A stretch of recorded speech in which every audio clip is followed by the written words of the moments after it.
पादतले भूमौ संस्थाप्य जानुमध्ये कूर्परौ स्थाप्य Next asana is Balagunasana on the opposite side. Now place the right toes on the ground and sit on the right heel.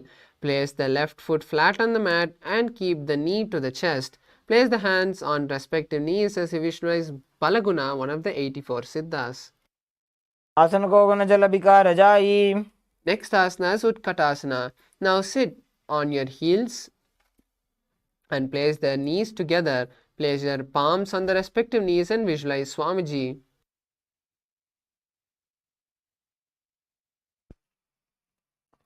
युजास्विजोस्ति यत ऊर्वजानो यत्रासने पादतलद्वयोपरि. Next asana is Vajrasankharasana 2. Now sit on the toes with the perineum placed on the heels.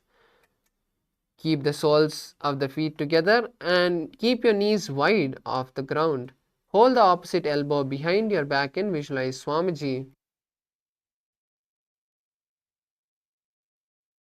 प्रथम पणापाणी होए जैसे दोबू एड़ी गुदा निवैसे. Next asana is Anilasana. Now squat on the feet with your feet apart. Place the hands underneath the sole from the inside with the palms facing down. Keep the arms straight and gaze at the nose as you visualize your ability to live from air alone. दो हाथ भूमि पर टाने कहनी जाड़ी नाभि लगाने. Next asana is Padukasana. Now stand tall and lean forward, placing the back of your hands on the mat. Place your toes on the palms and hold your legs with all the fingers. Start walking back and forth in your mat, visualizing yourself wearing padukas. हस्ततलयोः पादतले कृत्वा तिष्ठेत् गच्छेत् पादुकासनं भवति. Next asana is Kukkutodhanasana.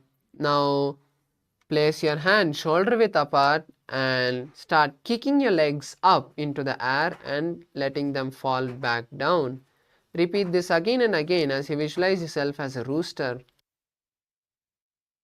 हस्ततले भूमौ कृत्वा पादतले च ऊर्ध्वमुड्डानं कृत्वा.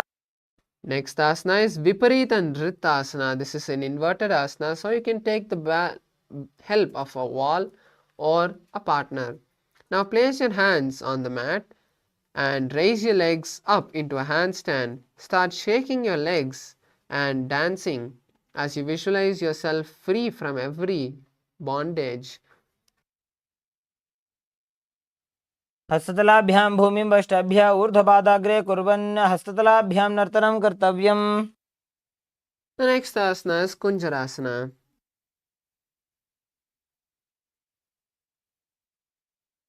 Now separate the feet and place one palm on the ground on the mat and place the other palm on the head. Bring stability to this posture as you visualize Swamiji in your inner space. अथ वक्षे Mahadev कुञ्जरासनमुत्तमम्. The next asana is Kunjarasana on the opposite side. Now switch the position of your hands and visualize Swamiji in your inner space.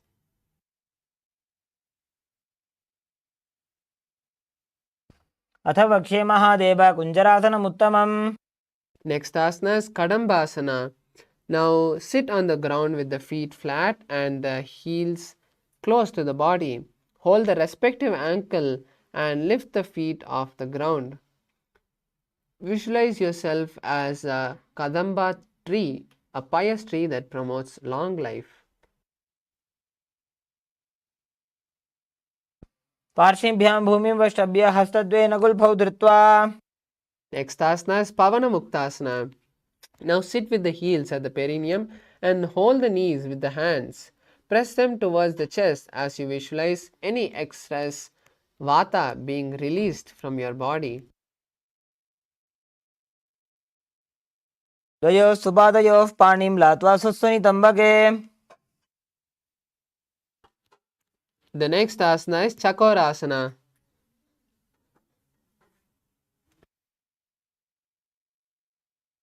Now sit and stretch both the legs forward. Lift one leg and place it behind the head. Place both the hands by your side and lift the body off the ground. Keep the opposite leg with the knee straight and visualize yourself as a powerful source of energy as you gaze at the third eye. पूर्वदानं चतुष्पादपीठं वज्रासनं तथा. Next asana is Dhanurasana 2. Now sit on the ground and hold the left toe with the left hand and pull the foot to the ear. Extend the right leg out, keeping the right leg straight. Hold the big toe with the index and middle finger and visualize yourself as a bow.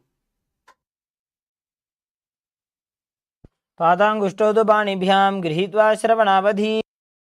Next asana is Ashtavakrasana. Now lift the left leg over top the left shoulder and bring the right foot across and hook it on top of the left foot. Lean forward and down while you extend the leg out and to the left side. As you lift the head and chest off the ground, visualize yourself as a flying crane. वासिष्ठमथकौण्डिन्यमूर्धकुक्कुटमेव च अष्टावक्रमथोत्थानं मयूरं सेतुबन्धनम्. Next asana is Pranasana. Now place the right foot on the left thigh and place the left foot flat on the ground. Have the left shoulder underneath the raised left leg and place the hand flat on the ground. Visualize you are immortal and gaze to the third eye. एतत् प्रभेदं वक्ष्यामि करोति यस्य चामरः. Next asana is Parshvamachendrasana. Now place the right foot at the root of the left thigh and place the left foot by the side of the right knee. Hold the left hand by the right and twist the body. Visualize the great sage Matsendranatha and gaze at the third eye. पार्श्वाभ्यां धृत्यते यास्तु पार्श्वमत्स्येन्द्रमुत्तमम्.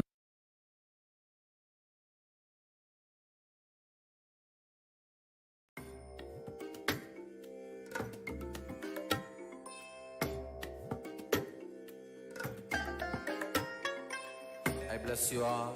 Let you all open all your three eyes and manifest the powers of Mahā Siddha.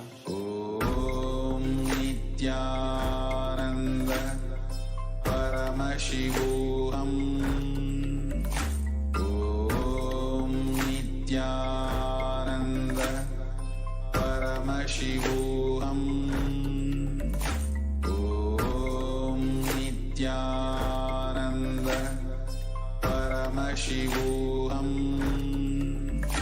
Om Nithyananda Paramashivoham.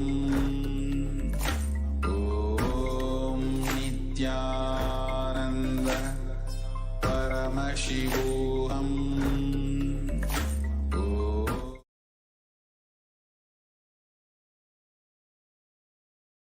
Nithyanandam, sorry for the technical glitch. We are back and we are going to continue with the next asana of the sequence, Chakorasana. Now sit and lift one leg behind your head.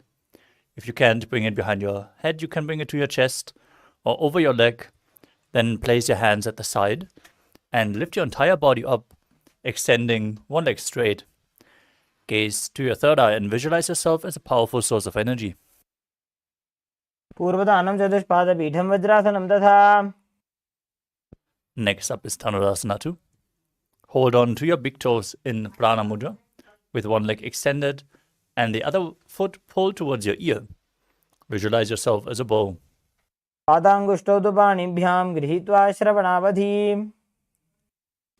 Next up is Ashtavakrasana. Now bring your right leg over top of the right shoulder and hook the left foot over top of the other as you extend both legs out to the side, lean forward and balance on your arms, visualizing yourself as a flying crane in Ashtavakrasana. वासिष्ठमथकौण्डिन्यमूर्धकुक्कुटमेव च. We move on to Pranasana. As you place the right foot on the left thigh and bring the left foot flat on the ground, bring the left shoulder underneath the raised leg, place a hand flat on the ground and push the right knee down with the right hand. Gaze to your third eye and visualize you are immortal and able to exist solely from prana. एतत् प्रभेदं वक्ष्यामि करोति यः स चामरः. Next up is Parashva Matsyendrasana. Now, bring the left foot at the outside of the right hip. Step the right foot over top of the left knee. Twist your elbow around the knee and bring the arm underneath as you hold your hands behind your back. Twist your spine, gaze up to the third eye and visualize Sage Matsyendranath. पार्श्वाभ्यां धृत्यते यास्तु पार्श्वमत्स्येन्द्रमुत्तमम्. The next asana is Ardha Paschimottanasana. As you extend one leg forward and press your groin with the opposite heel, lean forward and hold onto the front foot with both hands. Engage the Mula Bandha and visualize Swamiji in your inner space as you perform the Jiva Chala Kumbhaka, moving the retained prana up and down. एकं पादं प्रसार्य एकं पादस्य पार्श्वना Seoni सम्पीड्य.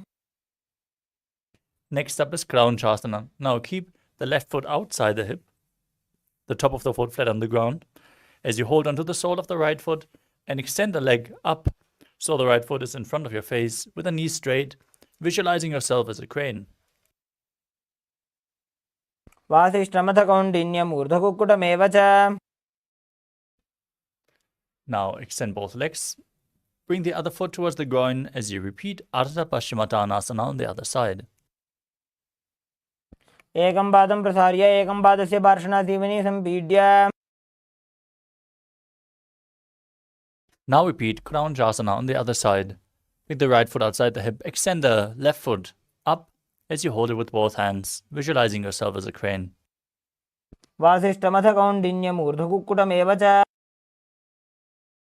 Now sit with the soles of the feet in between the thighs and calves. Keep your spine straight, the palms resting on top of the knees in Swastikasana as you gaze towards your nose and embody peace, well-being, good fortune and prosperity as you visualize a swastika. जानुर्वोरन्तरे सम्यक् कृत्वा पादतले उभे. The next asana is Gorakshasana. Maintain the same position, but cover your heels with your hands. Gaze towards your nose, engage Jalandhara Bandha, the throat lock, and Mula Bandha, the root lock, as you visualize the great sage Goraknath, founder of the Natha Yoga Hindu Sampradaya, in Gorakshasana. जानुर्वोरन्तरे पादौ उत्तानो व्यक्तसंस्थितौ.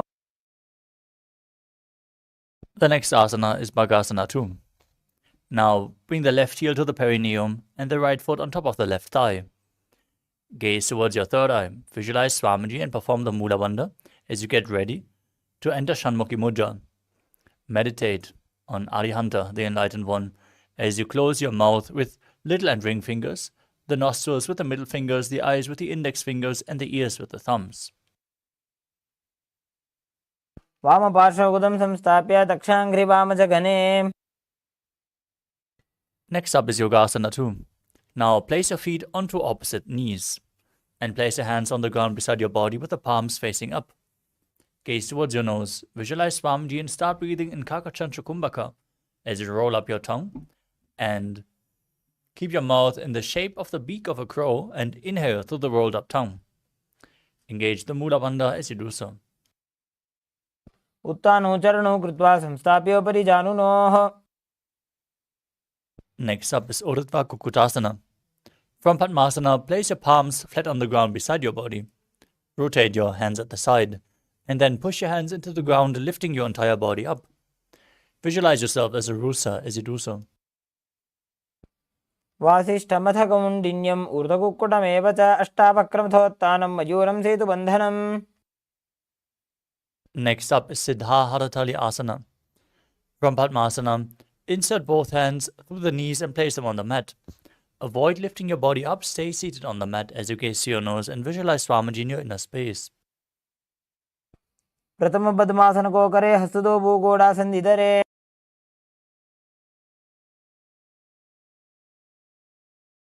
The next asana is Hamsasana. From the same position, push your hands into the mat and lift your body up. Balance on your arms as you gaze to your nose and visualize yourself as an elegant swan. कुक्कुटासने स्थित्वा स्कन्धपर्यन्तं ऊरूनि नीत्वा The next asana is Karmukasana.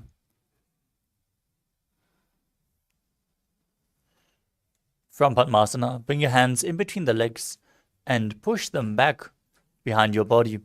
As you interlock your fingers, lean forward and down, place your forehead on the ground, and visualize yourself as Lord Shiva's bow. प्रथम पद्मासन को करे, घोड़ा संधि माही कर इधरे. Next up is Kurmasana too. From Padmasana, bring your hands in between the legs and bend your elbows to hold on to your shoulders. Visualize yourself as a turtle with a stable body and mind to live for hundreds of years. वायुजंग पर दक्षिण बामा, दाई जंग पर by ल्यावा. Maintain the same posture. Tuck your chin to the chest in Jalandhara Bandha as you gaze to your nose and rejoice knowing you're sitting in Shiva's secret knot posture in Granthi Bhedasana.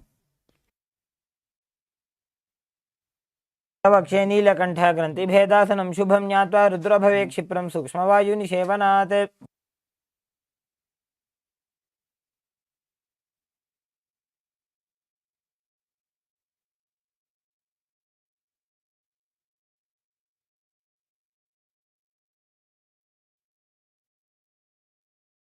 The next asana is Uttana Kurmasana. Now slowly roll onto your back and continue to hold the respective shoulders as you visualize yourself as a turtle and gaze at the nose. Kukkutasana बन्धस्थं कराभ्यां धृतगन्धरम्.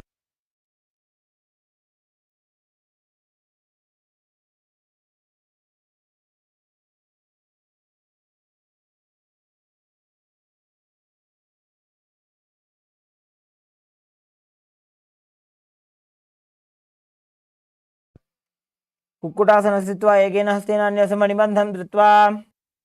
The next asana is Pangu Kukkutasana on the opposite side. Now just switch the hand and lift your body off the ground on just one hand, visualizing yourself as a rooster. Kukkutasana स्थित्वा एकेन हस्तेन अन्यस्य मणिबन्धं धृत्वा. Next asana is Gridhrasana. Now place your elbows on the soles of the feet as you interlace your fingers and rest the chin on the interlaced fingers. Visualize you have gone beyond all greed and continue to perform Kakachancha Kumbhaka. जानुर्वोरन्ध्रे बाधौ उत्तानो व्यक्तसंस्थितौ. Next asana is Padmasana 3. Now keep your legs in Padmasana and stack your palms and place them in front of your navel. Visualize Swamiji. उत्तानौ चरणौ विधाय विधिवत् शक्तिस्थितौ योगिरात्. The next asana is Padmasana 4. Now place your hands on the respective knees and gaze at the nose, visualizing Paramashiva. पद्मासनं कुर्यात् प्राणवायु प्रसिद्धये. Next asana is Karmakasana 2. Now from Padmasana, hook the right hand, index and middle fingers around the right toe.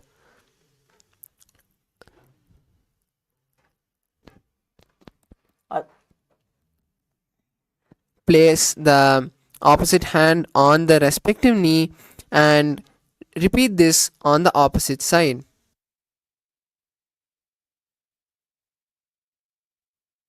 अथान्यासनमावक्षे योगपूरकरक्षणात्. Next asana is Karmakasana 3. Now from Padmasana, cross your hands behind the back and hold the respective toes. Perform Mahamudra Bandha and visualize yourself as a bow.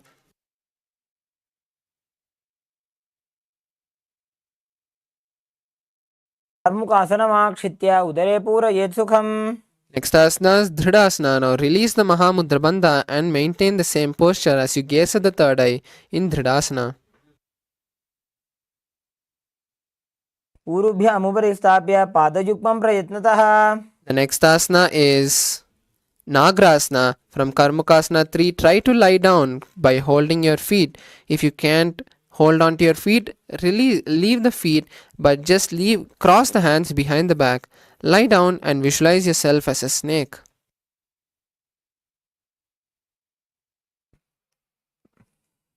प्रथम पद्मासन कोठाने दो वो हाथ पाछाने आने.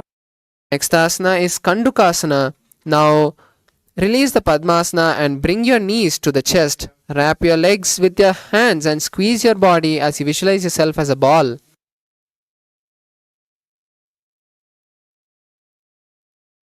चित्रासने स्थित्वा हस्तपाद निष्कुष्य ऊर्ध्वं नयेत्. The next asana is Urdhva Pavanasana. Now place your feet flat on the ground with the knees up. Interlace your fingers behind the back, behind your head as you visualize Swamiji in your inner space and gaze at the nose.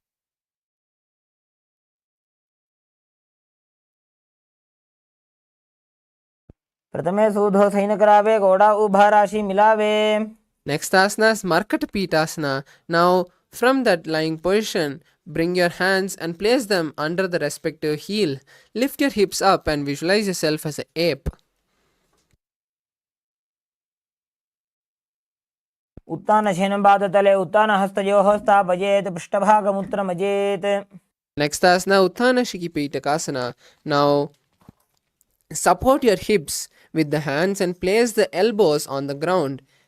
Stretch your legs forward and bear the weight of your body on the elbows. Visualize Swamiji in your inner space. जङ्घोरुबलहीनश्चेत् उत्तानशिखिपीठकम्. The next asana is Narakasana. Now lie on your back and raise the legs up towards the sky. Hold the lower back for support if needed, or else place the elbows and hands on the mat below. Balance here as you visualize traveling through hell blissfully. ग्रीवाकण्ठेन भूमिं विष्टम्भ्य पादाग्रद्वयमूर्धमुत्त्रजेत्. Next asana is Tiryanavakasana. Now place the hands on the lower back and slowly angle the legs forward. Visualize yourself as a bow. नौकावत् स्थित्वा ऊर्ध्वं पादाग्रद्वयं नयेत्. The next asana is Dhwajasana. Now place the hands from your lower back if you can and balance, visualizing yourself as the Kailasa flag. तिर्यन्नौकावत् ग्रीवापृष्ठकूर्परैः भूमिं वष्टभ्य. Last asana is Amritasana. Now relax completely. Place the hands by your side with the palms facing upwards. Visualize your body is being liberated by Swamiji as you perform the Shakti Chalana Mudra, seeing the Kundalini travel from the root center to the crown. Completely unclutch from your body and just relax completely.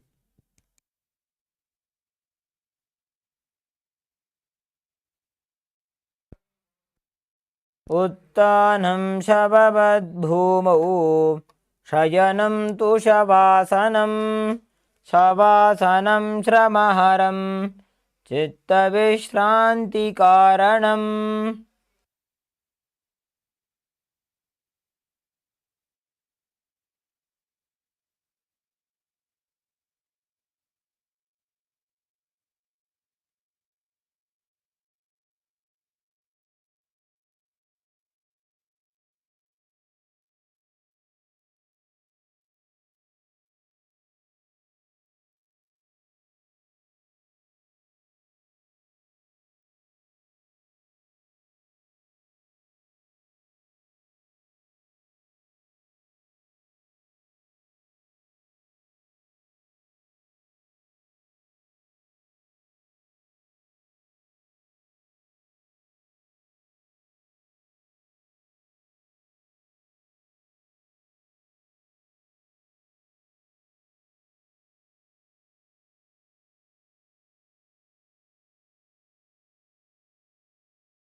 Now slowly come back to your body.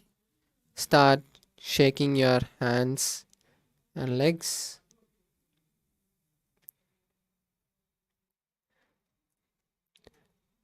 slowly lift your legs and place your knees and leg thighs to the chest. Wrap your legs and move from side to side. Slowly come to a comfortable seated position. We have completed the 308 asana sequence of the Dvitiya Vinyasa Krama. Now we are in a very high space of consciousness, and the intense prana is there in our body. The best thing that we can do to bolt this energy into us so that we can manifest Paramashiva through our body is to perform the power manifestation, which is going to intensely help us to use the Kundalini that we have awakened now to manifest in our life. So let's all make sure that immediately after the power manifestation we don't go anywhere. We just quickly get our eye bands, as we'll be doing the third eye power. Get your eye bands and be seated after the yoga finishes. Now let's finish with the Purna Mantra. So let's sit straight with our head, neck and spine in a straight line. Bring your hands to the heart center. Close your eyes. Visualize Swamiji and let's chant the Purna Mantra. Om Purnamadav Purnamidam Purnat Purnamudachyate Purnasya Purnamataya Purnamevavashishyate. Om Shanti Shanti Shanti Harihi Om Tat Sat. Sarvam Bhagavat Shri Nithyananda Paramashiva Padakarpanamastu. Om Nithyanandam. Thank you, Nithyanandam.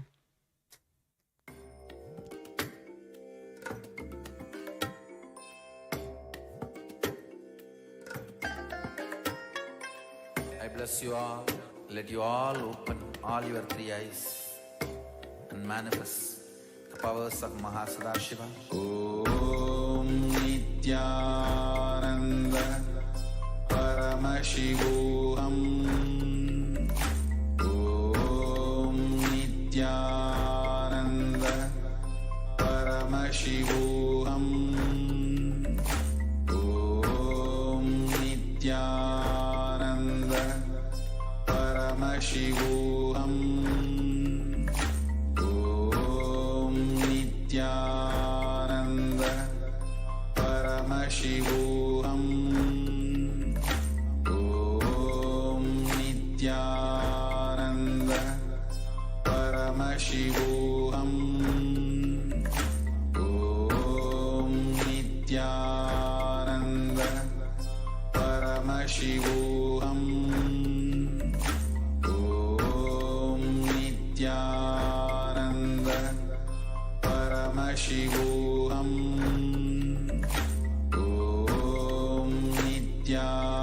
Nithyananda Paramashivoham.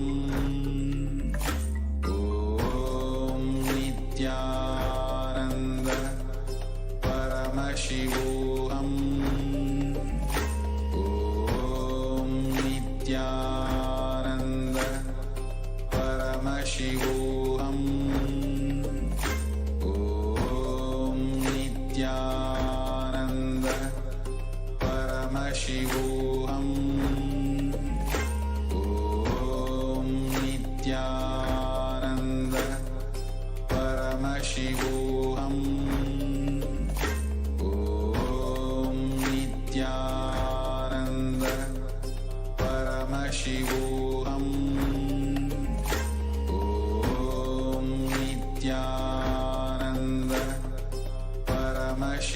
Paramashivoham. Om Nithyananda Paramashivoham. Om Nithyananda Paramashivoham.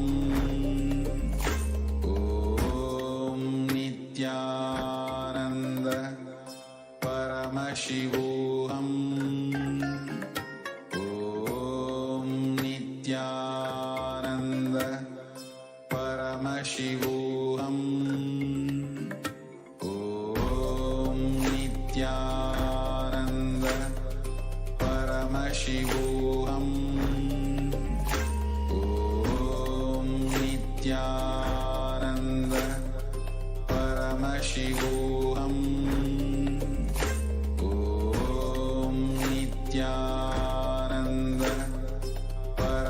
Paramashivoham. Om Nithyananda. Paramashivoham.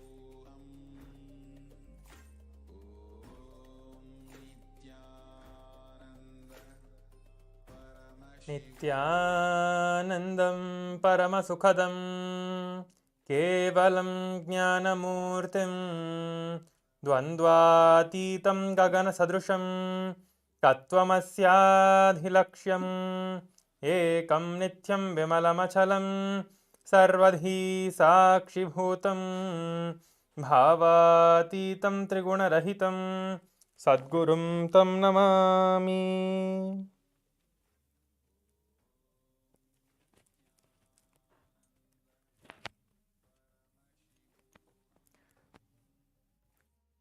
Nithyanandam.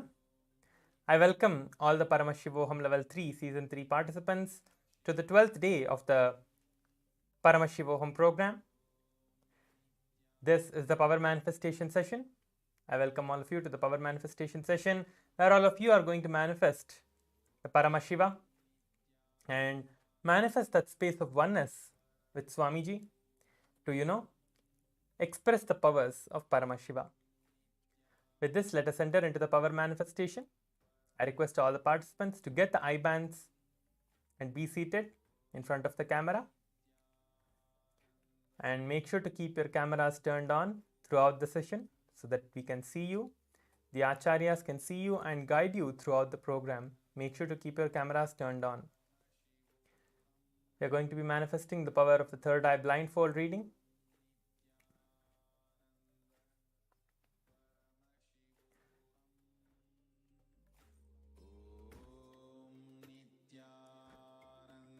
We have just completed the Prathama Vinyasakrama and the Dvitiya Vinyasakrama Yoga and established ourselves in the space of oneness to manifest the powers. So let us now enter into the power manifestation. Let us close our eyes now. Close your eyes, take your eye bands and cover your eyes. We will be listening to the Shastra Pramana now. I'll be chanting the Shastra Pramana, the source scripture where Paramashiva himself reveals about this great science and the power of the third eye blindfold reading. How the power of the third eye manifests when you are established in that space of oneness. Kapalantarmanonasya tishthanmilitalochanaha kramena manasodardhyat lakshaye lakshamuttamam.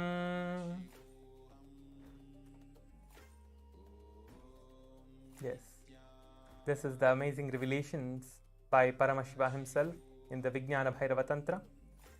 Let us now enter into the power manifestation. Today we are going to be seeing alphabets for the third eye reading. We are going to be seeing random alphabets. I am going to be projecting the alphabets to you. And now you can close your eyes and get ready for the power manifestation. Please turn on your camera and make sure to sit in the camera. Nithyananda Paramashivoham. And keep your eyes closed. Om Nithyananda. Close your eyes. Do not open your eyes now. We are going to be projecting the image. Om Nithyananda Paramashivoham. Om Nithyananda Paramashivoham. Om Nithyananda Paramashivoham. Om Nithyananda Paramashivoham. Om Nithyananda Paramashivoham. Om Nithyananda Paramashivoham. Om Nithyananda Paramashivoham. Om Nithyananda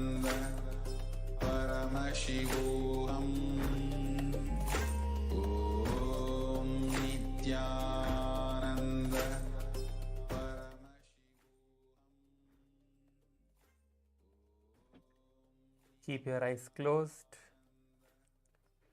Let us now start chanting the Mahavakya and establish ourselves in the space of oneness to manifest the powers of Paramashiva. Let us now establish ourselves in the space of oneness with Swamiji. Keep your eyes closed. Do not open your eyes now. Visualize Swamiji intensely in your third eye and start chanting the Mahavakya now.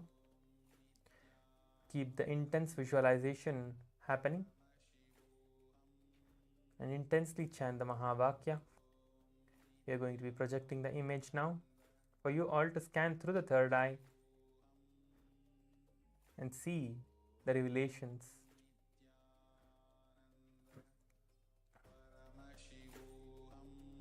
Keep your eyes closed. The image is now projected. Do not open your eyes yet. The image is now being projected. Intensely chant the Mahavakya and scan through the third eye and see. Just request Swamiji to show whatever is there being projected on the screen. Now the image is there. Continue to see through the third eye. You have a few moments to manifest this power. Just request Swamiji to flow through you and show you whatever is there. And just chant the Mahavakya and visualize Swamiji after that. You will see that you are there. What is there? Paramashivoham.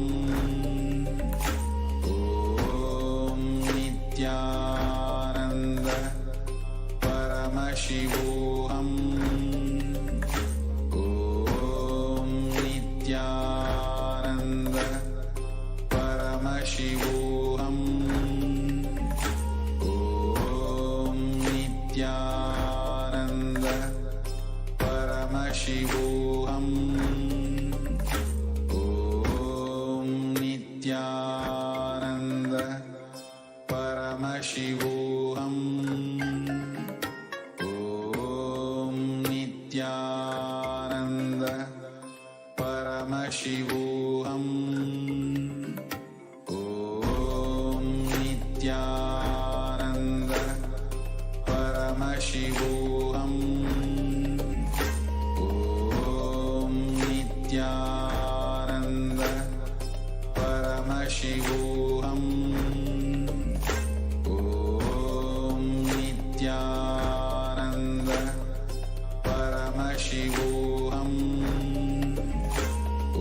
Om Nithyananda. Paramashivoham. Om Nithyananda. Paramashivoham. Om Nithyananda. Paramashivoham.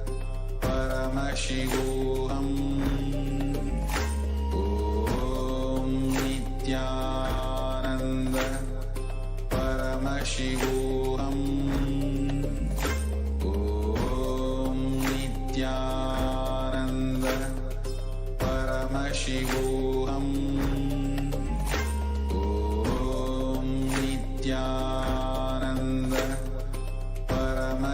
Paramashivoham.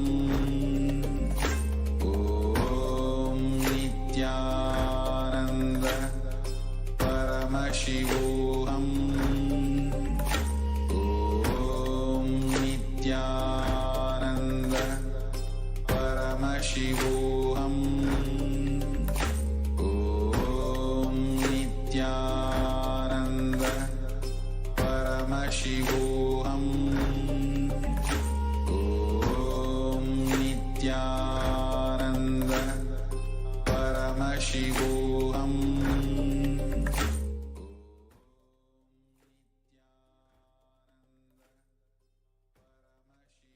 Yes.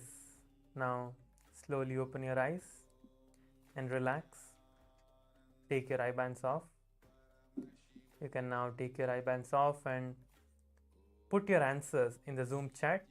Whatever was revealed to you in the third eye, go ahead and put the answer in the Zoom chat. You can see the letter that was projected to you. Whatever letter you saw in your third eye, go ahead and put that in the Zoom chat. If you saw any colors as well, you can go ahead and put the colors also. Make sure to put whatever you saw. Colors, the letter, the alphabet itself. Make sure to put the alphabet and the color. and the background color as well. Color of the alphabet and the background color. You can post all of these three things. So go ahead and start sharing in the Zoom chat. I give you a few moments to share your answers in the Zoom chat before we move on to verification of what was revealed in the third eye.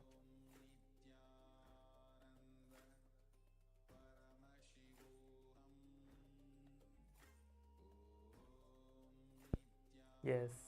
Now please make sure share your answers in the Zoom chat. Share everything that you saw in the Zoom chat. I see that a few participants are sharing. Yes.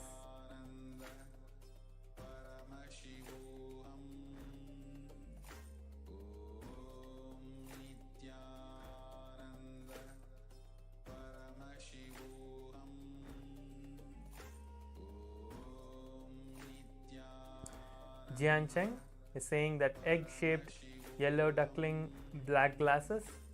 Okay. Please make sure to share everything. Jian Cheng has shared egg-shaped yellow duckling and black glasses. Okay. Now we are going to be seeing the image. I'm going to be projecting the image in the screen. It is being projected now. It is the letter D. You can see that it is projected, the letter D as in Dallas or Delhi. Yes. The image is being projected now. So you can go ahead and share. Whoever got it right, you can share that, or whatever you saw in your third eye, please make sure to share that. Whether you got the background color which is white, or the letter itself that is D, or the color of the letter which is golden or yellow. So Jian Cheng has actually got the color right, so you got yellow. That's great. Even though you saw something else as not an alphabet, but you saw the letter, that is actually really good. You are seeing the color, that is actually amazing. Just you need to start manifesting the powers a few more times. You'll start seeing what it is as well. Not just the color, you're getting the color right, but you're seeing some other image, but it's okay. You are manifesting the power. Continue to manifest it. You will start seeing that you're able to manifest it, and you are manifesting the power completely, and you're able to see through the third eye. So make sure to do this power many times. We'll be moving on to the next round now. So please again close your eyes and start chanting the Mahavakya.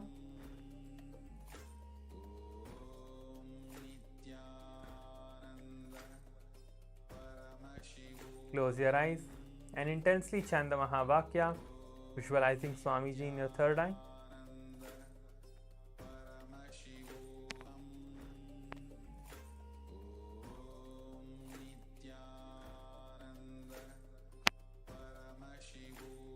Intensely chant the Mahavakya. Just visualize Swamiji and request Swamiji now. We are going to be projecting the image. Just request Swamiji. Swamiji, please show me whatever is being projected on the screen. Just flow through me and show me whatever is there on the screen. Just ask this question once. Just drop this question at Swamiji's feet. And just establish yourself in that space of oneness. Close your eyes and start chanting the Mahavakya, having that intense visualization of Swamiji in your third eye.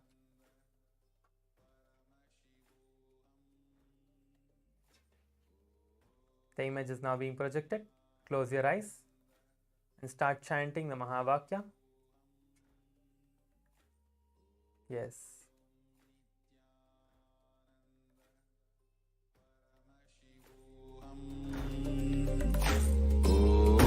Om Nithyananda Paramashivoham. Om Nithyananda Paramashivoham. Om Nithyananda Paramashivoham. Om Nithyananda Paramashivoham. Om Nithyananda Paramashivoham. Om Nithyananda Paramashivoham. Paramashivoham. Om Nithyananda Paramashivoham. Om Nithyananda Paramashivoham. Om Nithyananda Paramashivoham. Om Nithyananda Paramashivoham.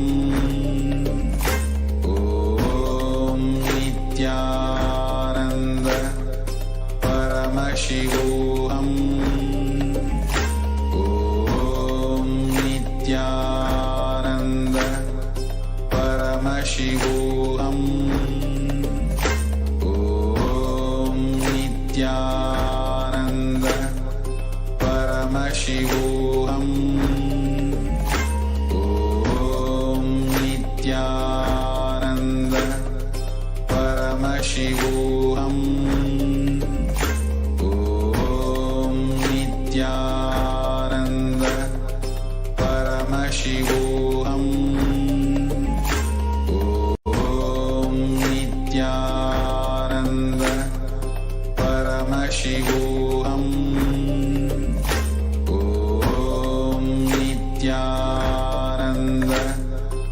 Paramashivoham. Om Nithyananda Paramashivoham. Om Nithyananda Paramashivoham. Om Nithyananda Paramashivoham. Om Nithyananda Paramashivoham. Om Nithyananda Paramashivoham. Om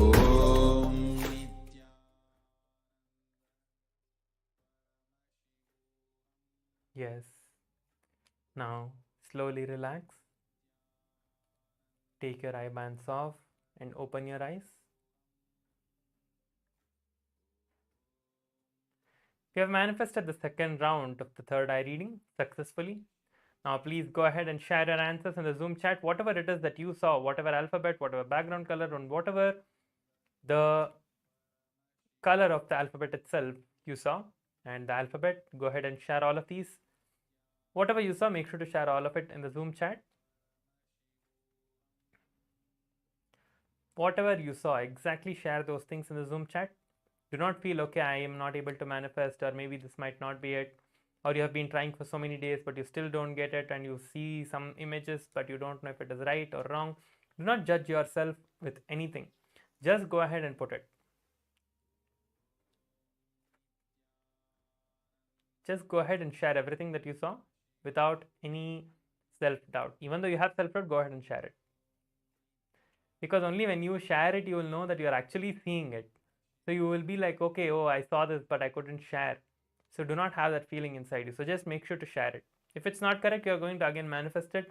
We are you will be manifesting the image and the power.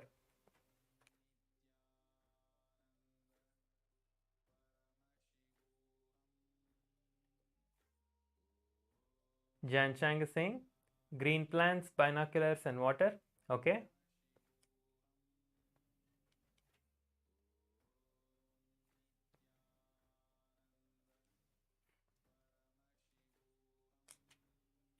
Jan Chang, you need to see and make sure that you are actually, not trying to guess, or trying to put your own imaginations into it. Because many times what we do is we start getting lost in different places. We start thinking, we start encouraging thoughts, because of which we actually start seeing other things. So you need to just make sure that you are establishing yourself in that space of oneness again by visualizing Swamiji only. So do not encourage any other visualization that's going on. Just keep Swamiji as the visualization. You will actually start seeing whatever is there. Okay, so do not worry about it. So the next image is being projected to you all. you can see that it is the letter B.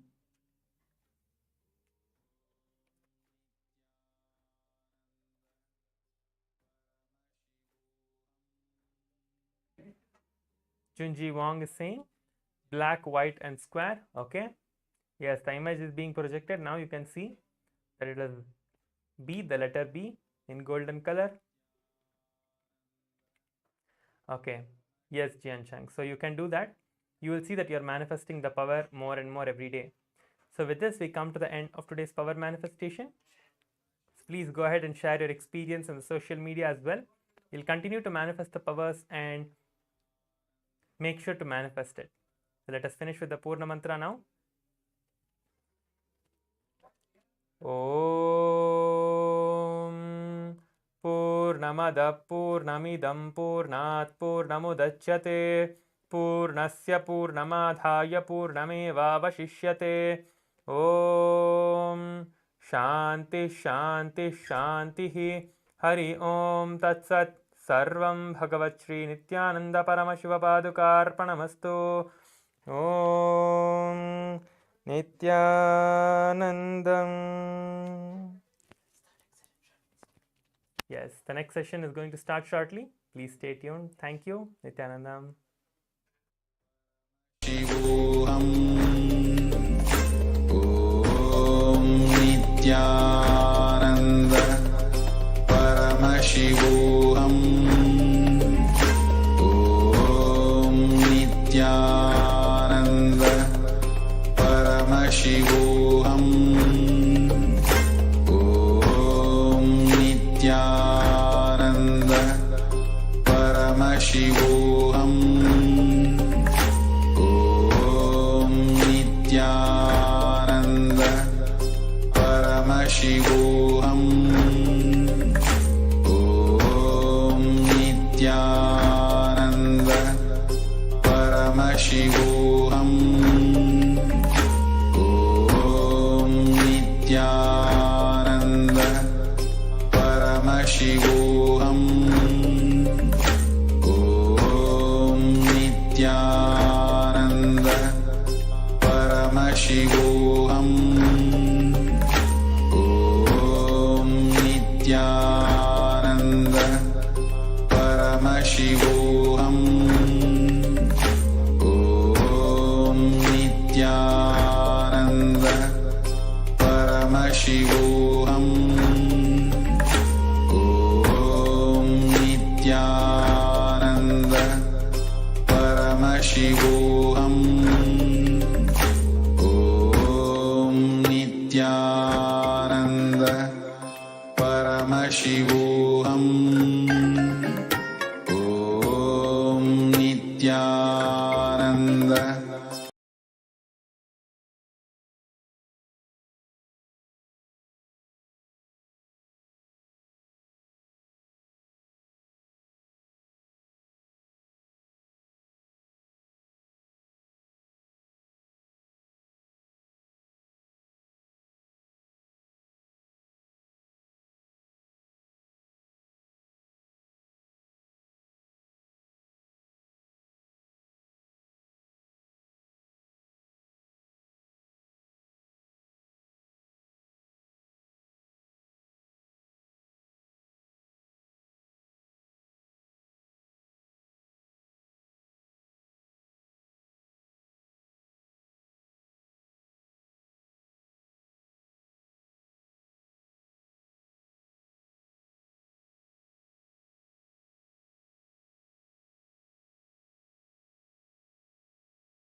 fresh up and excited.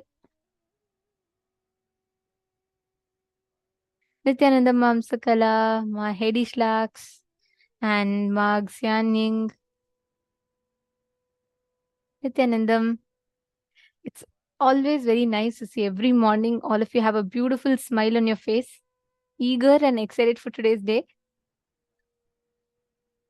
And yes, always one attendance from Ma Hiranmayi's son. Yes, Nithyanandam everyone. Actually, today is going to be something very nice. See, all these days, I would say we've learned like the unit aspects of things. Like we learned about how to understand who we are and what we are, and then understanding about the universe, about the cosmos.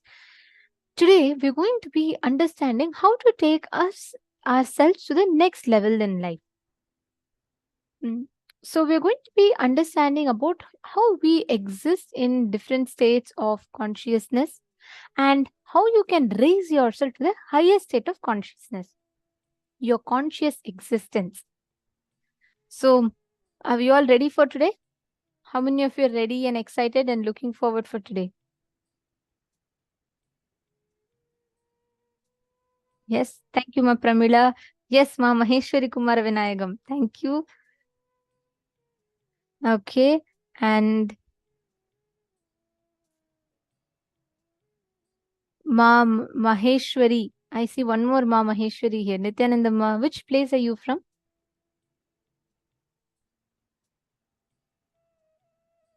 Is it? I think it's late night. Are you from India, Ma?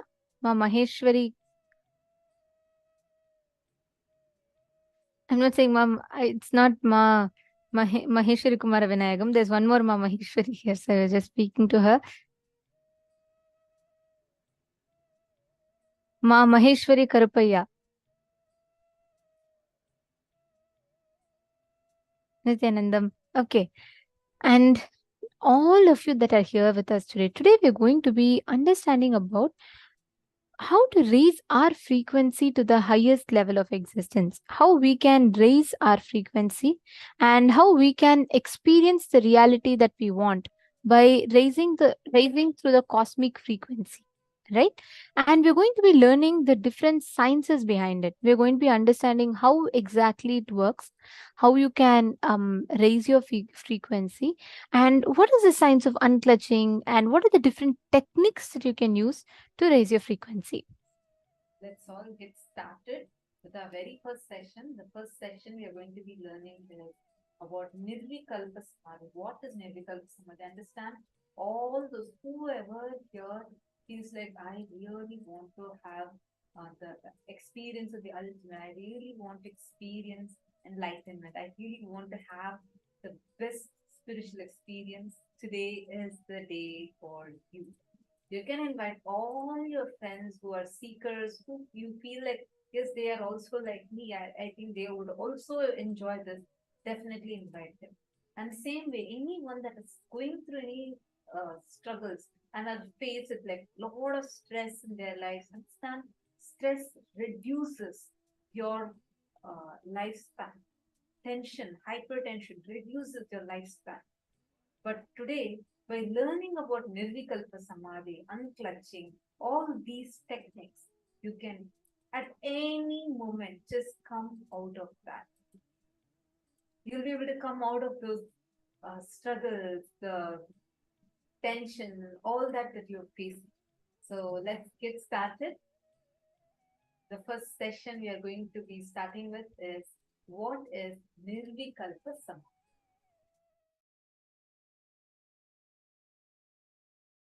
Nirvikalpa Samadhi is silence, soaked in silence, soaked inside the silence.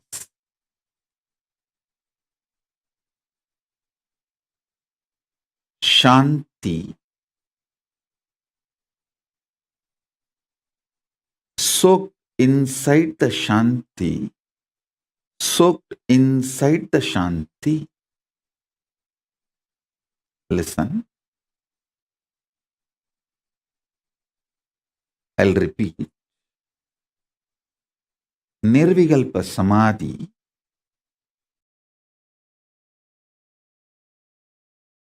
is silence soaked inside the silence, soaked inside the silence.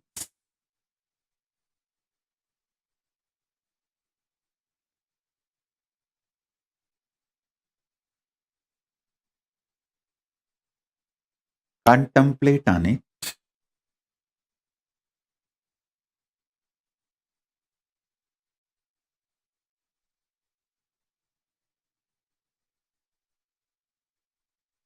Contemplate on it.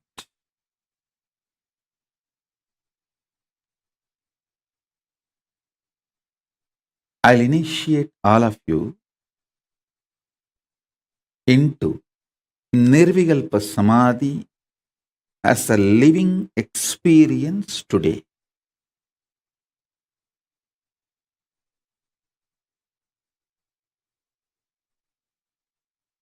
If you are a person using English as the language for your inner talk, use this line to meditate now.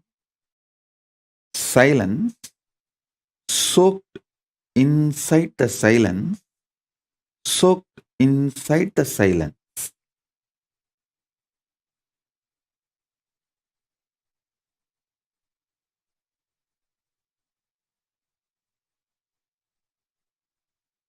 Understand?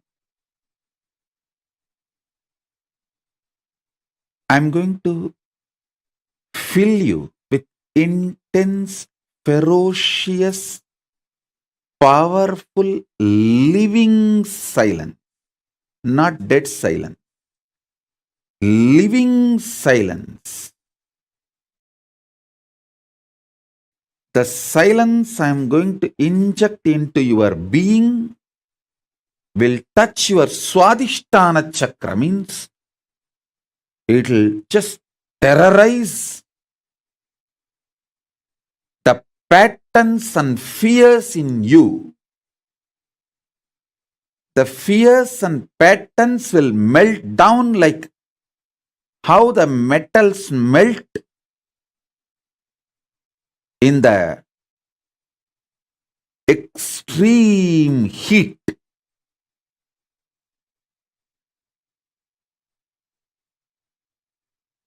In that absolute heat, how the metal melts, same way all your patterns will melt. So it is not dead silence. So listen carefully. It is not dead silence. It's a living silence. I'll initiate you into this living silence. So you are liberated from the patterns. I tell you, freeing yourself from the fear gives you the power to negotiate in life. Understand? Everything is negotiation in the life.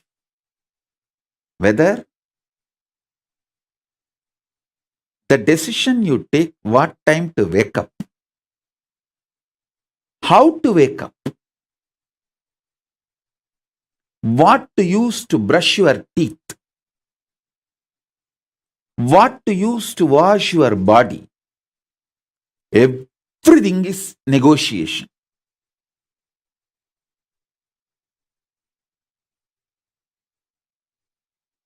Whether you talk to yourself and convince yourself for some activity, or convince your spouse for something, convince your team, your boss, your subordinates, your assistants, everything is all about negotiation. It's all negotiation. All relationships are negotiation.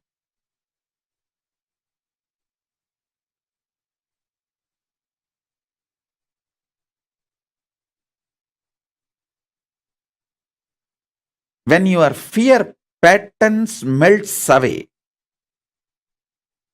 you will be so clear about the negotiation with life. You will create such blissful, happy, powerful ambience around you. And you will know very clearly with whom you should negotiate, what, how. You will be the boss of your life if you master your fears and ability to negotiate. That's all. That's all is life. So with this infusing Nirvikalpa Samadhi in you, melting down your fears, I will empower you with the negotiation power. Negotiation skills.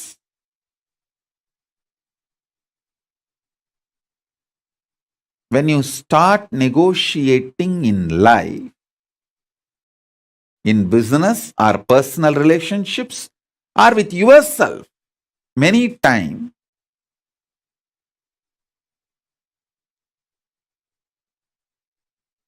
even what time to sleep, what time to wake up,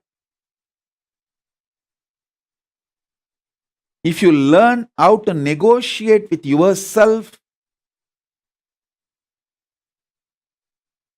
you will be successful in all the lifestyle I am teaching.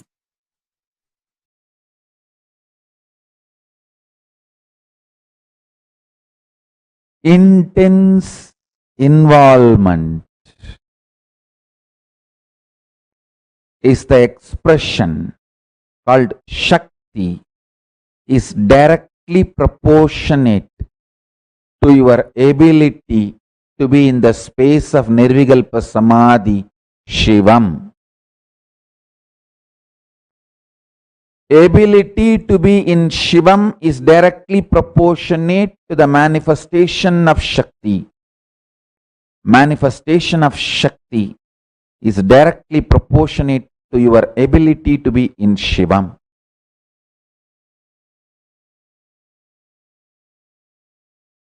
Put more energy, more attention, more awareness, more life into your ability to be in Nirvikalpa Samadhi, to build your capacity to be in Nirvikalpa Samadhi, Shivam.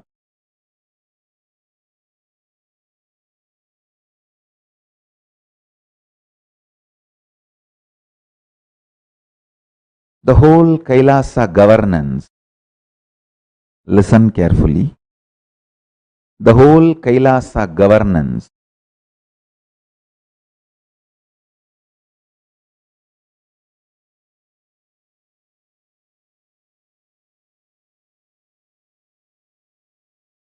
described elaborately in Agamas, Mrigendragamas, Vidyapadam, Rauravagama. In multiple Agamas, Paramashiva elaborately describes the whole thing is founded on this principle. Your ability to be in Shivam is directly proportionate to your ability to manifest as Shakti.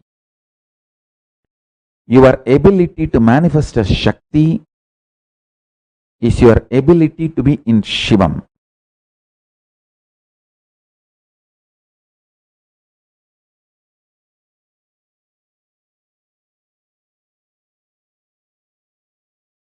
One of the biggest enemy stopping you experience Nirvikalpa Samadhi is your self-criticizing pattern. See, you strongly believe you have not achieved oneness, Nirvikalpa Samadhi, unclutching, completion, because there is a definition for that state and that definition is not manifesting in you. You are such a, first of all, any person who thinks there is a definition for Nirvikalpa Samadhi, there is a definition for oneness, is a fool. Your mind cannot grasp even the definition. Forget about using the definition as the scale to measure whether you achieved it or not. You can do only one thing. Continuously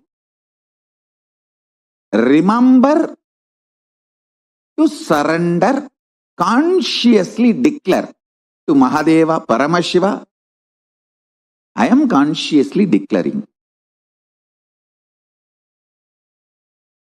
Manifesting in me, only you can do.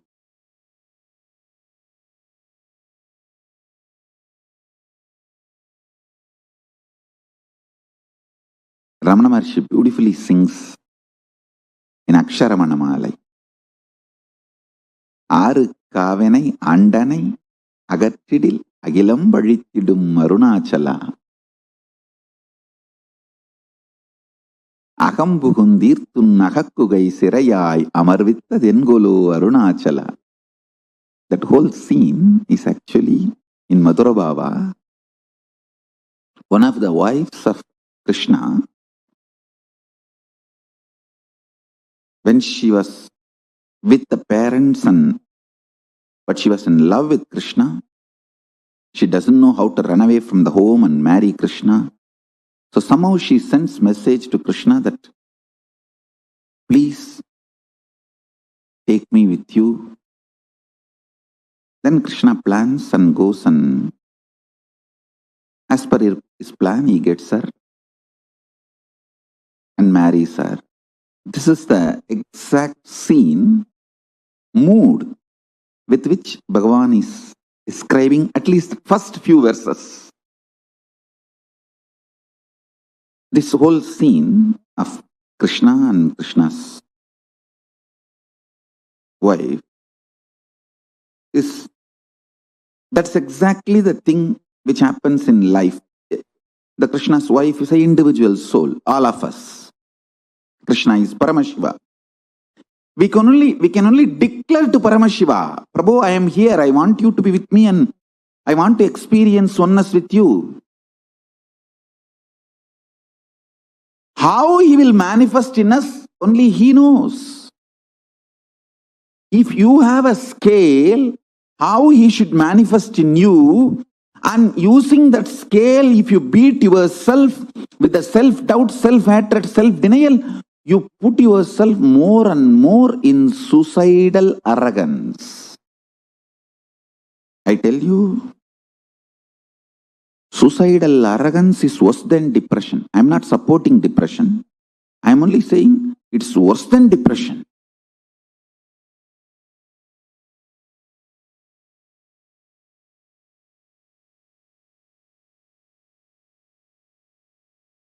I'll tell you precisely, exactly right attitude.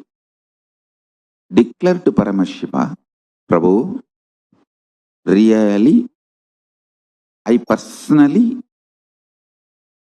do not know much about the way you exist. But as per your declaration in Vedas and Agamas and my Guru's confirmation, I have some idea about how you exist. Whether that idea is complete or not, I do not know. But what I know as me, I surrender unto you. I offer me to you. Please You take away me in you. You radiate. Let you alone exist. Let me experience absolute oneness. Nirvikalpa Samadhi, unclutching, complete completion, or whatever, the highest state. I may not know the name or words to describe. Let me experience that. Declare it consciously. Remember one thing. Even if you are consciously enjoying somebody swimming, his brain activity, his neuron activity is mirrored in you. Even ordinary swimming, his neuron activities are mirrored in your brain. Can't you understand the great cosmic experience, existence, Paramashiva, when you surrender to him? Will his neuron activity not mirror in you? Don't you understand? When you pray, when you decide to have feeling connection, when you declare to have oneness with Paramashiva, be assured simply his neuron activities mirror in your brain. How it should, you don't put a condition. Once you surrender and declare, whatever is happening, decide to know very clearly that is he manifesting. If you are even feeling irritated, what can be done? That is the way he is manifesting. Whatever he is manifesting. Go with that peacefulness, Shanta Swarupa. Then he sinks deeper and deeper into your being. Your being sinks deeper and deeper into his existence.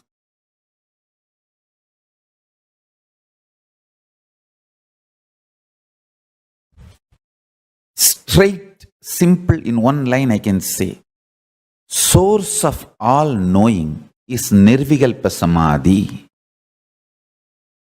It is too easy to achieve because every breath takes turn touching your Nirvikalpa Samadhi space. Means if you are breathing from Nirvikalpa Samadhi. If that Nirvikalpa Samadhi stops reflecting on your body, it becomes dead. Nirvikalpa Samadhi is a Tattva.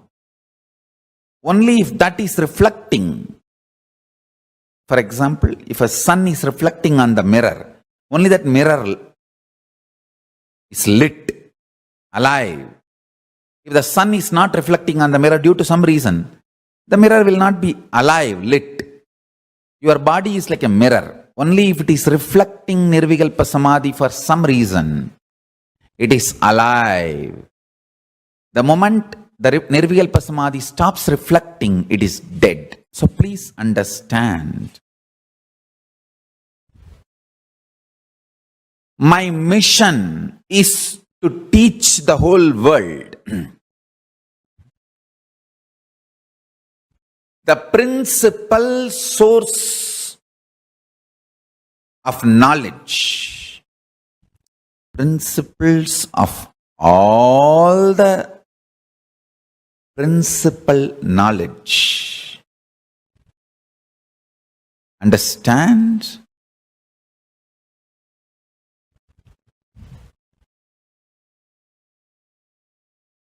Is Nirvikalpa Samadhi.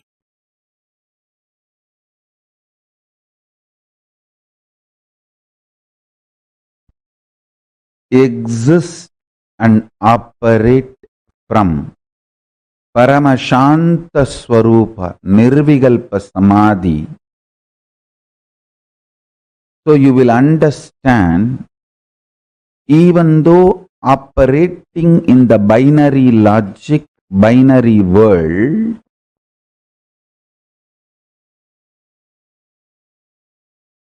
the binariness of the world is not ultimate truth. Ultimate truth is more than the binariness of the world. Understand? Good and bad, right and wrong, 0, 1. This binariness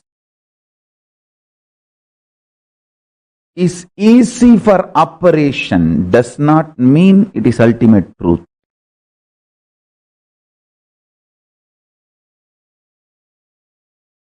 Only the higher science can refute what you know as science.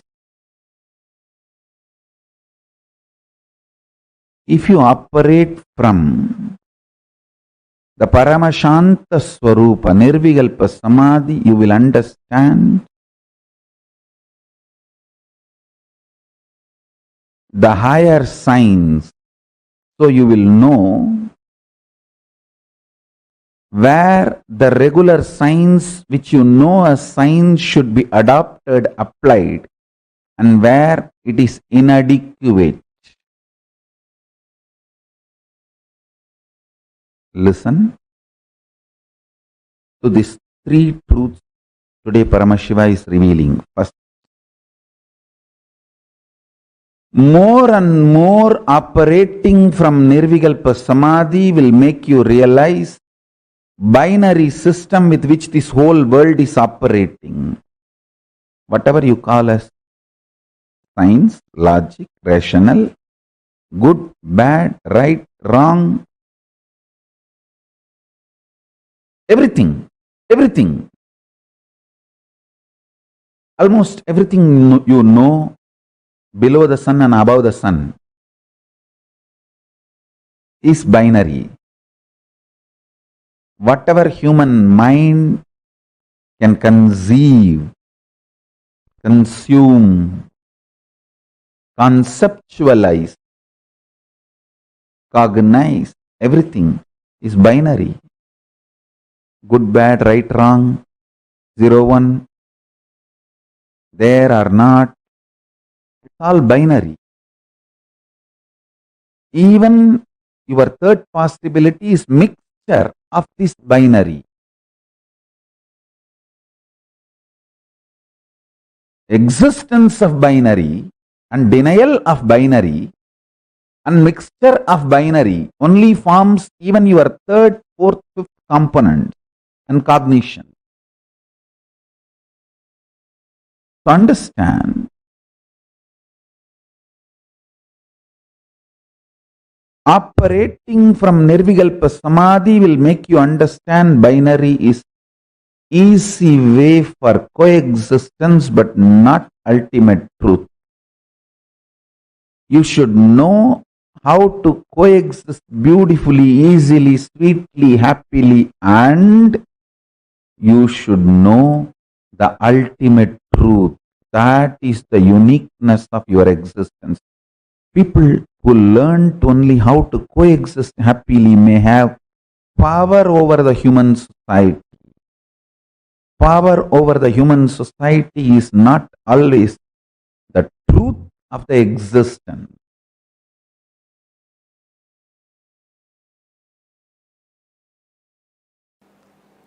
Understand? Perpetual completion means ability to sit in the completion continuously without tiredness, boredom, without any incompletion able to move you. Without tiredness, boredom, without any incompletion able to move you. It is like a sit. Whenever incompletions comes up, relive and drop the incompletion. Again, just sit. The space of completion. It will almost look like the initial level, the person who has a diarrhea, how he runs to the restroom and comes back. And in next 5 minutes again he runs to the restroom and comes back. Again he runs to the restroom and comes back. In the initial it will look like that only. But in few minutes it will settle down. It may look like a wrong analogy. You can sit with open eyes or closed eyes. But you can't engage yourself in unconscious slumber, means sleeping. You can't engage yourself in just getting lost in the flow of thoughts. No. You will only sit in the space of complete completion. I'm going to be here continuously encouraging you and guiding you. Listen. Listen to the instruction. You don't need to keep your eyes closed or eyes open. It's up to you. You want to keep your eyes open, keep it open. If you want to keep your eyes closed, keep it closed. It's up to you. But no thought current inside. You will sit in the space of completion. Any thought comes up is an incompletion. Then see the source. Why that thought? Feeling agitated, feeling irritated, feeling tired, feeling bored. Why that thought? See the source. When you started developing this same thought trend, relive, complete, relieve, come back to completion. How many of you understand the process? Shall we start? It will not be difficult, I tell you. Very easy it will be. Only first 10 thought you have to do completion, and then after that it is just a simple decision, you will be in the space of completion. That is all. Permanent pain is nothing but every individual separate thoughts continuously coming. There is no permanent, continuous. Broken leg, every thought. I have had a hand fracture. Every thought of pain is continuous, not permanent. You can look in what mind says pain, from where that thought trend of pain is developing, how I am developing, look in. When you started developing, just see that thought trend and complete, relive. You will see it disappears. So thought will crash the thought and you will be thoughtless. Understand? Completion is also one thought which completes the incompletion. You will be in the space of completion. I tell you, you can complete even with the life incidences happening. For example, if you are continuously abused, decide I am completing with this pattern. You will see suddenly, you will stop attracting the people who are abusing you. Your life incidents can be completed. What you are talking about, small pains.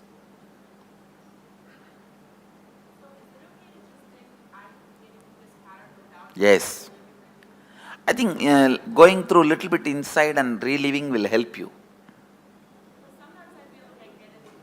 No, that hatred to go in is one more pattern.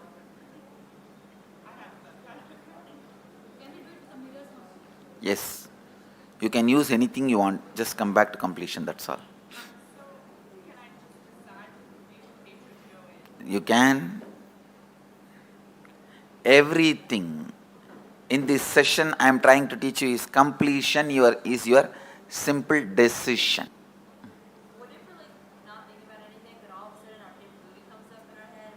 That is incompletion. That is what I am telling. Run to the bathroom immediately. Take a diarrhea patient. Complete, drop, and come to the space of completion. Actually, I am teaching you to live in Nirvikalpa Samadhi. Perpetually living in Nirvikalpa Samadhi. Perpetually living in the space of Advaita. Perpetually living in the space of completion. That's what I am teaching you guys now. Say, all these days we pulled out many incompletions from inside and completed. Today, we are just looking, whoever comes to fight with you, you are going to fight with them. That's all. We don't call for Mahabharat war. Whoever comes on the way to fight with you, finish them. No, every thought is a powerlessness.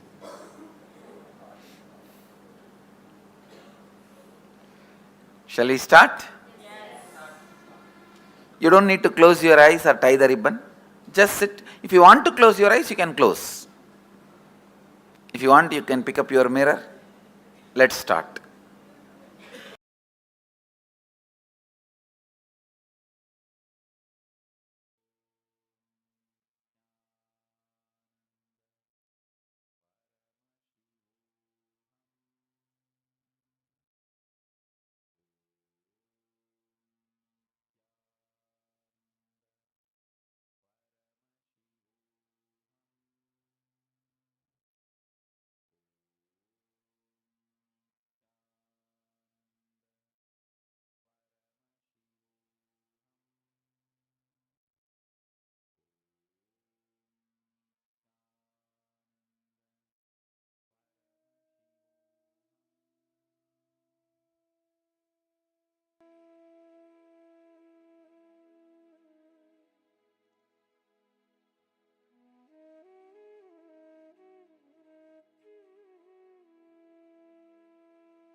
Nithyananda.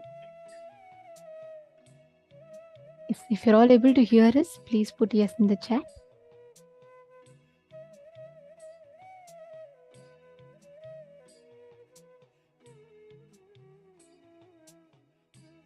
See, please understand, Nirvikalpa Samadhi is a Tattva.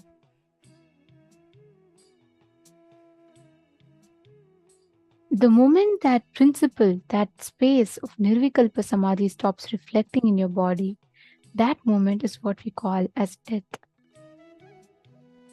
From the moment that we come down, our existence is very tightly interwoven with the space and state of Nirvikalpa Samadhi. And that Nirvikalpa Samadhi is the existence of our, you see, all of us originally, in our original state of existence, we are all in the space of Nirvikalpa Samadhi. But because of delusion and other things, we start drifting away and deviating ourselves from that space.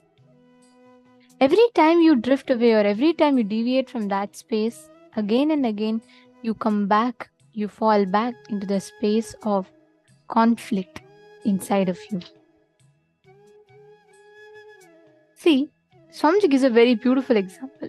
If the sun is reflecting on the mirror, and if the sun is not reflecting on the mirror, it is due to some reason, the mirror will not be lit. But as long as there's a light, the source of light, only then mirror exists, correct? Actually, without light, there's no mirror. Mirror is not a mirror without a light. There needs to be some photons for it to reflect. Same thing with body. There needs to be some state of Nirvikalpa Samadhi for it to reflect. Only then our body will even understand, or our body will even cognize what is life. Nirvikalpa Samadhi is that space or that state of life in us that happens inside our inner space.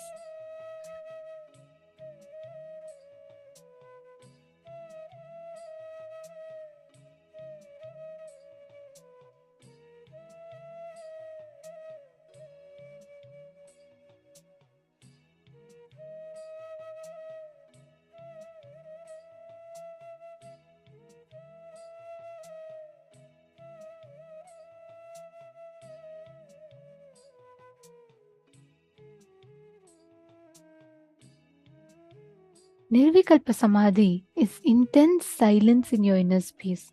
When you are in that space of silence, like complete silence in your inner space, you manifest the space of Nirvikalpa Samadhi in you. So please understand, the moment you experience, the moment you lift yourself to the space of the highest space of oneness, whatever you call it, right? That very moment, you experience that Nirvikalpa Samadhi in you. And Nirvikalpa Samadhi, Swamiji beautifully describes it as silence soaked inside the silence. Means your whole being, your whole identity dissolving into the cosmic existence. And one of the biggest enemies that stops you from Nirvikalpa Samadhi is your self-criticizing pattern. The moment you drop that self-criticizing pattern inside of you, you will experience that shift in you.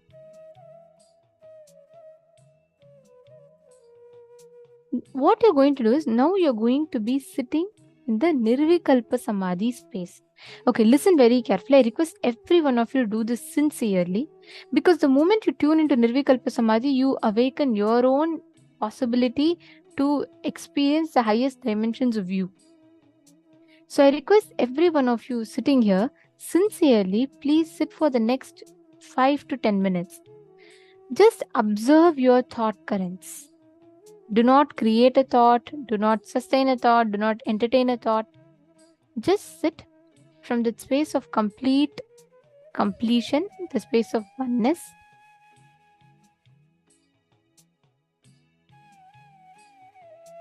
Watch your thoughts.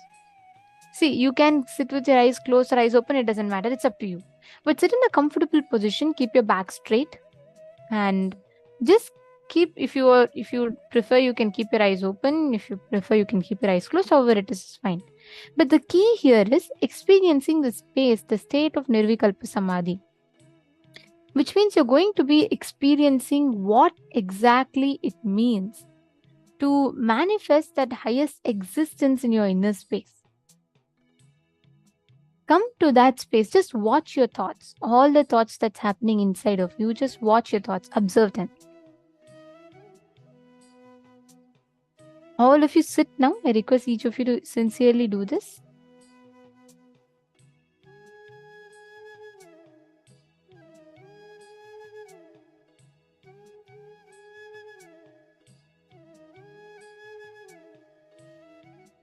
Intensely connect.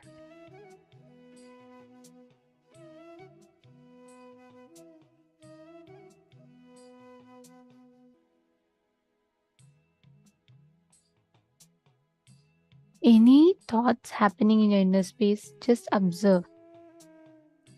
Observe the thought patterns. Observe the thought trends. Do not create a thought. Do not sustain a thought. Do not destroy a thought. Just observe. Just be a witness to the thoughts and thought patterns.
to unclutch completely.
Now, we'll be entering into the power manifestation session in that same space of complete unclutching.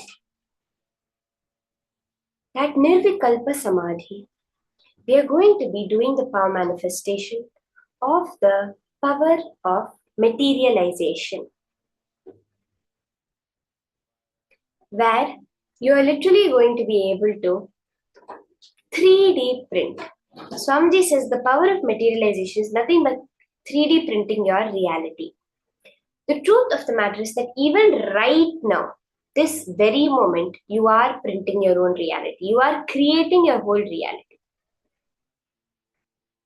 It is when you recognize that you know how to print your reality in any way you want it. That is what we are going to be manifesting today through this power of materialization. How each one of you can now are going to be creating your reality the way you want it. Starting with the small thing of some powders, some golden sparks materializing. The Shastra Paramashiva beautifully reveals this power of materialization.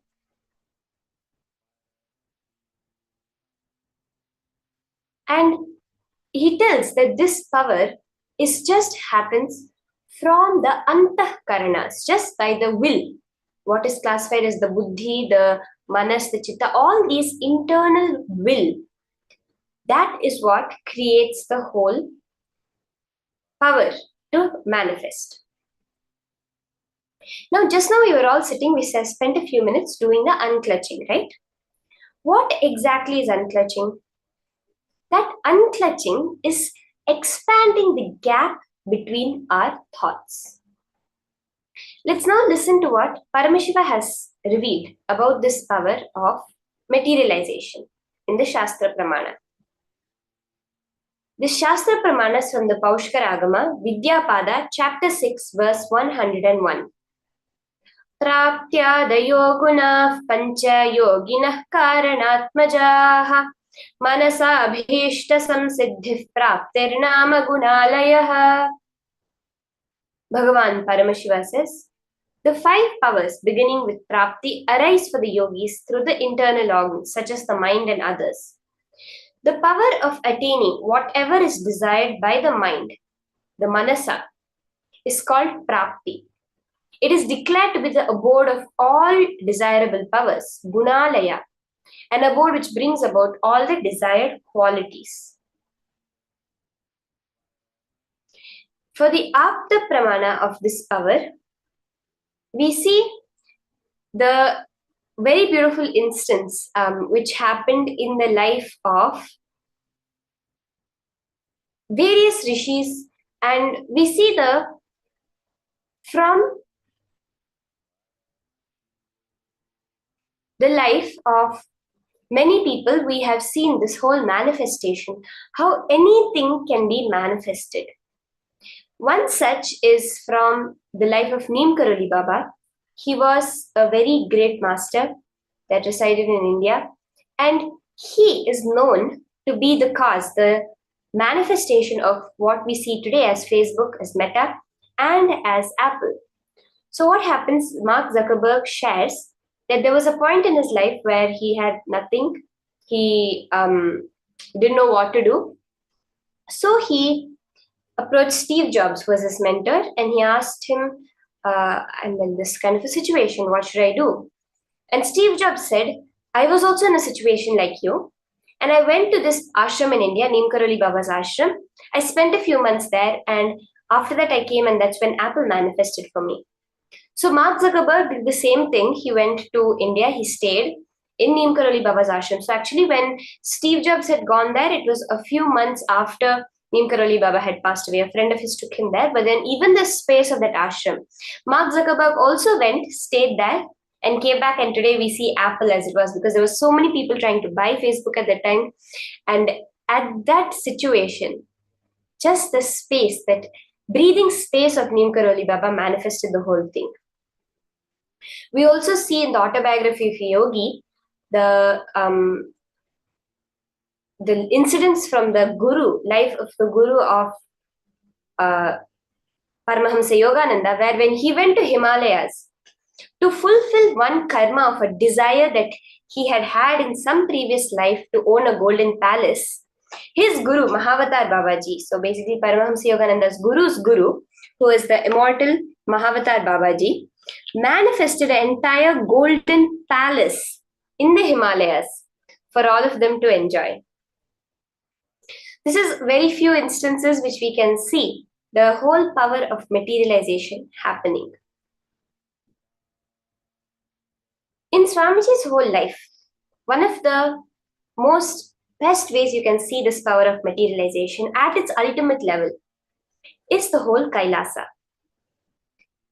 Everyone knows, like if you just Google it, it's literally impossible to create a nation in the 21st century. There have been so few nations that have been created and actually gained worldwide acceptance. But Swamiji already has set out to do that, and he's making it happen in front of all our eyes. He's materializing an entire country.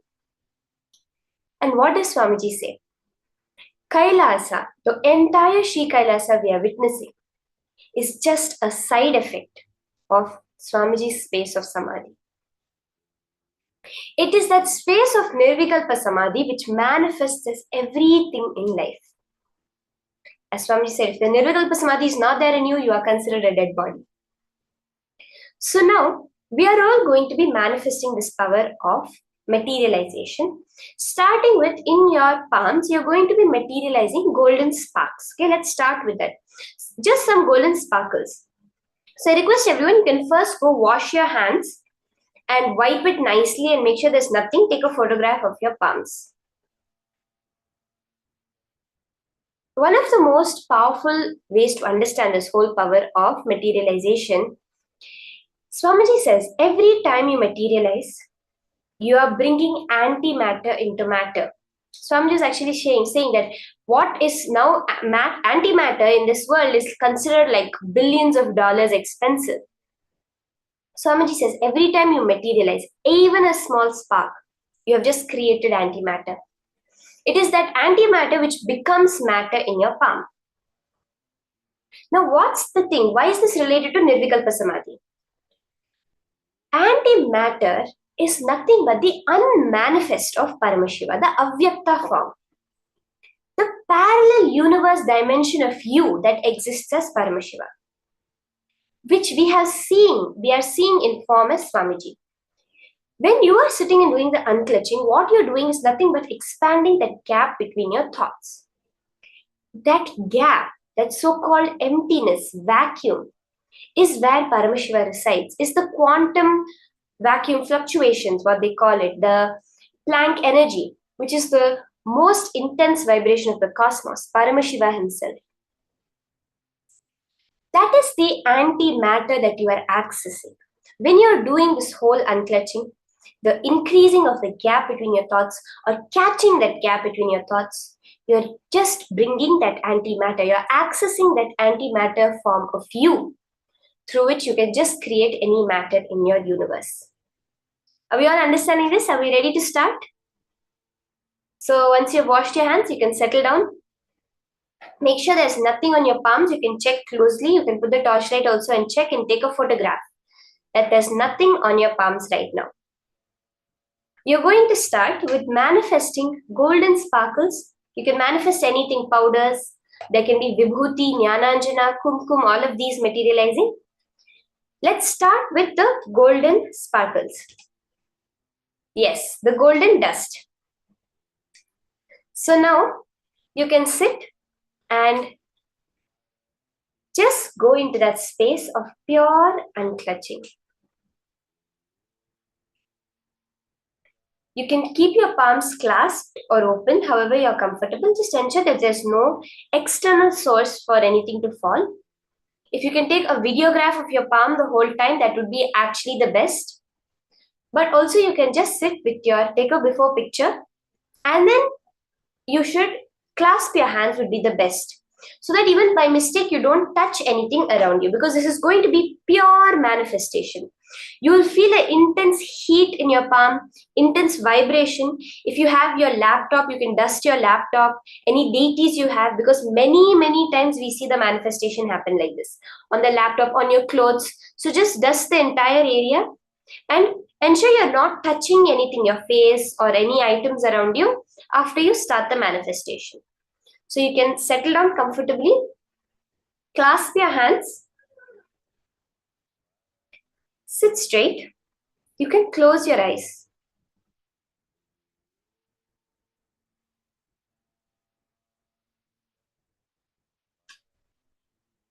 Start chanting the Mahā Vakya.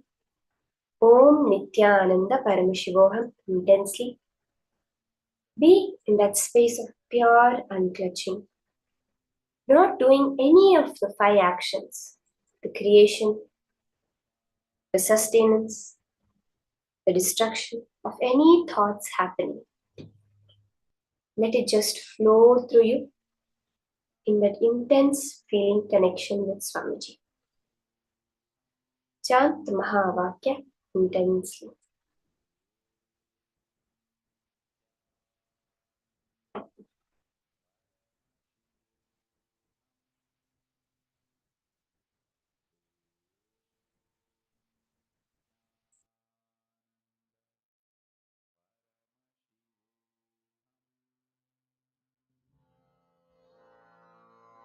Mahavagya, spiritual lullaby for Samadhi, and Suprabhatam, wake up call, wake up song for Paramashiva.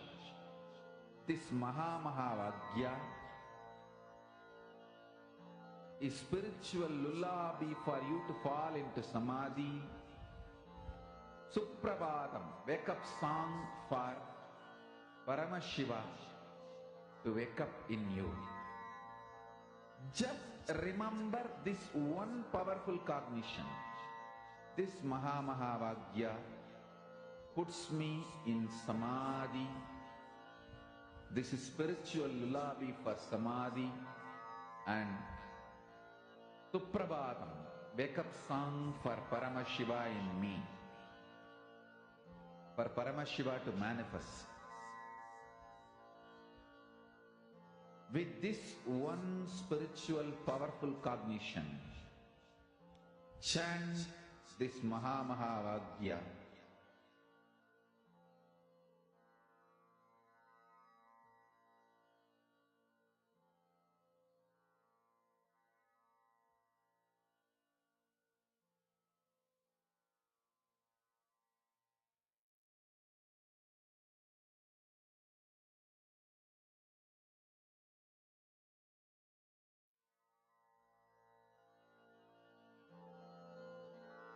Mahavagya, spiritual lullaby for Samadhi, and Suprabhatam, wake up call, wake up song for Paramashiva.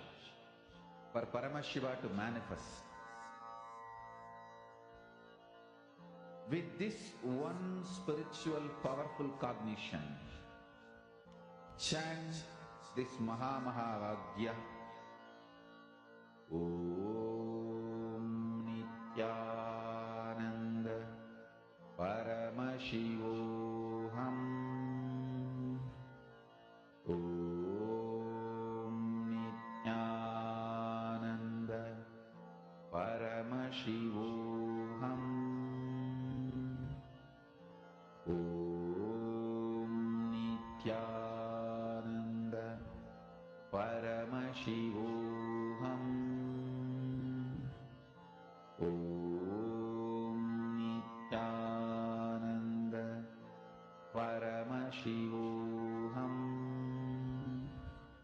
Om Nithyananda Paramashivoham. Om Nithyananda Paramashivoham. Om Nithyananda Paramashivoham. Om Nithyananda Paramashivoham. Om Nithyananda